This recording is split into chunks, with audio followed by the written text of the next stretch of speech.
Hey, this is H1. We're going to be running it back with another episode talking about chess knowledge, chess wisdom, and chess understanding again. Today, we are going to be going over three unbeatable tactics in chess. And once these tactics are done on the chessboard, you already know that somebody has to be losing. All right, so let me show you this first one right quick. The first tactic that I want to show you is called a windmill. When I first seen this, which is my favorite tactic, I thought that I was like looking at something that was alien-like.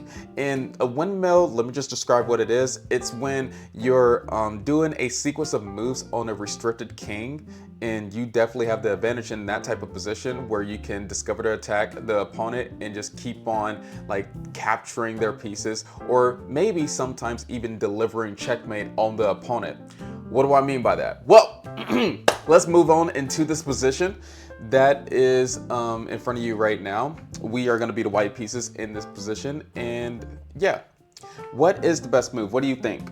What do you think is the best move in this position, especially after they do this horrible move rook a to c8? Because before before it was actually pretty fine for black. Black was winning, but they did this simple mistake, and they didn't actually take into account the strong move rook takes on g7 with this added defense of this bishop on the d4 square. So this king has to move in this position, only move rook king to h8. After king to h8, now we could do this sequence of moves where we can discover check the opponent while taking all of their pieces either on like the 7th rank or the g file or whatever. Now, the best move that we could do is rook takes on f7. And remember, discover check because this bishop is checking the king. The king has to move in that scenario. They can block, so they can do this move. They can do this move e5 here. They can do this move e5. But what happens is bishop takes on e5. After bishop takes on e5, king goes back to g8, and then we have this move rook to g7. After rook to g7, we finish off the game with rook to g6, checking the king. Nothing can capture the bishop. They can't avoid the check. They have to block. Only move rook to f6, bishop takes on f6, which is checkmate on the board. Let me just put it on the digital board because I know most of you primarily play online only. I know most of you only play online only. There you go. Checkmate on the board. It was actually checkmate to 6 once the opponent did rook a to c8. Let me show you another example so that you can get the whole idea, the whole picture here. Let me show you a second position of the windmill tactic. Here we are the white pieces, and just like the last position that I showed you, rook takes on b7 works here too. And you might be wondering, okay, what do you mean by this? Can't the king just capture the rook right here? Remember, our bishop is on f3. So if this king tries to capture this rook on b7, that would just be a illegal move in chess, and we don't want to do illegal moves. We're not beginners anymore. The king is forced to the a8 square, and you know what we could do here in this position? Most people would be confused and think that white is losing because technically we are down a queen. We're down a queen. What are we supposed to do without our baby, our queen? Well, since we have this windmill tactic, we can capture all of the pieces on the 7th rank. What do I mean by that? Well, this king goes on a8, rook takes on d7, this bishop is checking the king. The king moves back to b8, rook back to b7, checking the king, king to a8, rook takes on e7, king to b8, rook back to b7, and then we can just keep on doing this. And you got to remember to always threaten the king, because if you don't, then they are definitely going to win and get out of this windmill tactic. This is all forced in this position, and we're capturing pieces, so 3-4 repetition is not allowed. And after rook to b7, after we get into this position, just capturing every single piece,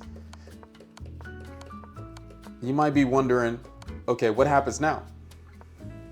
We did capture every single piece. They still got a queen. The good thing about windmill, and especially having other pieces to back you up, is that the opponent now, this bishop on h4 is attacking this rook on d8. And there's so many other threats that was released when we captured every single piece on the 7th rank. And this is how powerful windmills can be. And so when I seen this as a young kid, I was like, I didn't know chess was this creative. And so if you wanted to like continue on with this game, rook d7 is the best move, putting added pressure on that d8 rook. But that's not even the main threat. We're not even gonna capture the rook with the bishop, but we're gonna bring our other rook to b1 and notice this checkmate pattern that we have here. The only best move for the black pieces is actually doing queen to b5, but even still with queen to b5, we could do a rook to b7, and this is an annihilation. This is super bad, all right? In this position, it is game over. Queen takes, rook takes back on b7, and then we can go ahead and capture the rook on d8 with the windmill tactic again.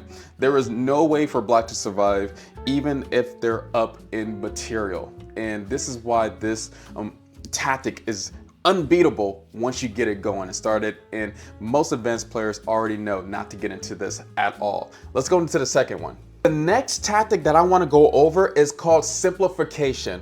What does that mean, H1? Well, that means to simplify a position into a winning endgame. Make it more simple for you to win against your opponent. And every chess player has experience being in a winning position and then butchering it completely into, hey, you don't ever know why you're losing in that game anymore. That's why this concept is really important, and that you should treasure this, because you're going to save so many games just learning how to simplify it into something that you don't even have to worry about anymore. In this game, we are the white pieces. The opponent did this move, rook b to c5. But this move was really bad because we have rook takes on c5, rook takes on c5, capture, and we have this tactic, rook takes on e6. What happens after f takes on e6? Do anybody see the next thing that happens here after f takes on e6? Do anybody see the fork?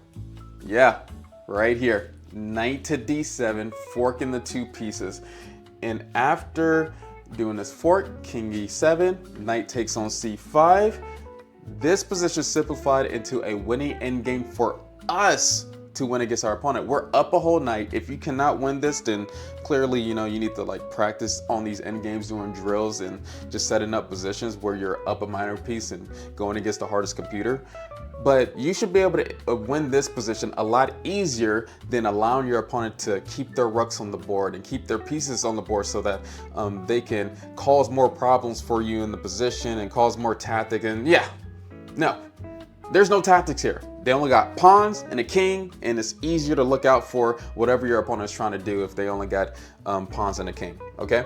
Let me give you another position where this happens. Okay, this is another example of simplification, and we are the black pieces this time. Now, white does only have a queen, and this should be an easy win for us since we're already up a full rook.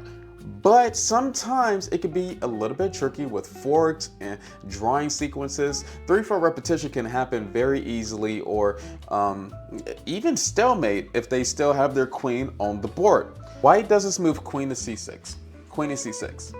And our best move is not to just move the king around, but we're actually gonna do this move queen to c7.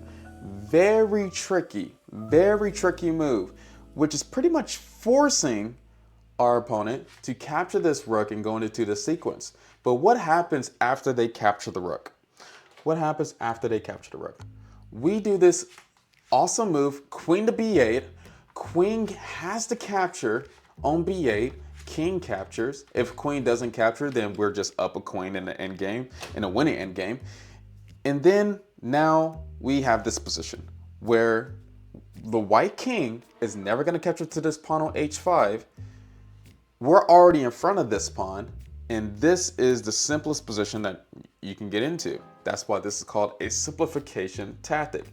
After king to c2, they're gonna like try to go towards the pawn, but we're just gonna keep on pushing the pawn down. And you're gonna see that there is no way for white to catch up to this pawn. King e1, h2, and yeah, there's still way away from the pawn. And yeah, they're not gonna stop this promotion square right here. But notice what we have to do here. We have to simplify the position, get their queen off the board so that we can easily promote this pawn. And now we don't have any problems doing the king-queen checkmate. And if you do not know what the queen-king checkmate is, I do have a video on that. Go watch that. Let's go into the third tactic. The third tactic that I want to go over is zugzwang. Zugzwang is a powerful tactic that can be used on an opponent, which is pretty much forcing the opponent to make a move in a losing position. Like every single move that they can possibly make in that chess position is losing. It just leads to a failure of a game, all right? For example, in this position, we are the black pieces, surprisingly, because, you know, most people would be like, okay, we're down a pawn. And it seems like that this pawn is just going to promote. But their king is in front of the pawn, and it is not that easy. If they do not push this pawn, it's actually a draw. And the only losing move for the white pieces is pushing this pawn. After you realize why this is a losing move, then you would be able to see this move, knight to e7. What happens after knight to e7? Well, this knight is the only piece that can move in this position because this pawn and this king is stuck. Its movements are restricted, which forces this knight to move. The only bad part is white wants to skip a move in this position. They don't want to move the knight anymore because once they move the knight to any of these squares, knight to g6 is checkmate. But you can see how in this position, there's no way for white to get out of losing in this game. Even if they like try to sacrifice the piece, black is still going to do knight to g6, checkmate the king. The king is being attacked by the knight. The king on f8, since kings can't move together, they can't move close to each other. This king is blocking the g8 and g7 square, and this pawn cannot be captured by the king, right? This pawn is restricting the square that this king wants to go to get out of checkmate. That's why zugzwang is such a powerful tactic, especially in endgame play. It sometimes come up in middle game play. Sometimes there's a few actually immortal games that are very popular where zugzwang came into play, and they just kept on cramping white's position to the point where they had no good moves in the position. But in this sequence, this is like the easiest way for me to show you what zugzwang is, and I got another position too. All right, in this game, we are the black pieces, and white does this really bad move in this game. And this is different from the last position because there's a little bit more pieces on the board, which zugzwang can still happen. And white does this move, queen to b4. It seems like an ordinary move where you're just exchanging the queens, but it's not because of this sequence of moves. Queen takes on b4, knight takes on b4, bishop to a5, which is winning in this position. And it's not only winning because it's attacking a knight, because white can defend the knight with the move king to c3, obviously, you know what I mean? They could defend very easily with the move king to c3. The only problem is this king is now stuck on defending this knight forever. This king is forever stuck. And so you know what we could do? We have the time to bring our king all the way over to the queen side to eventually capture that knight, or once this king moves out the way, we can capture the knight.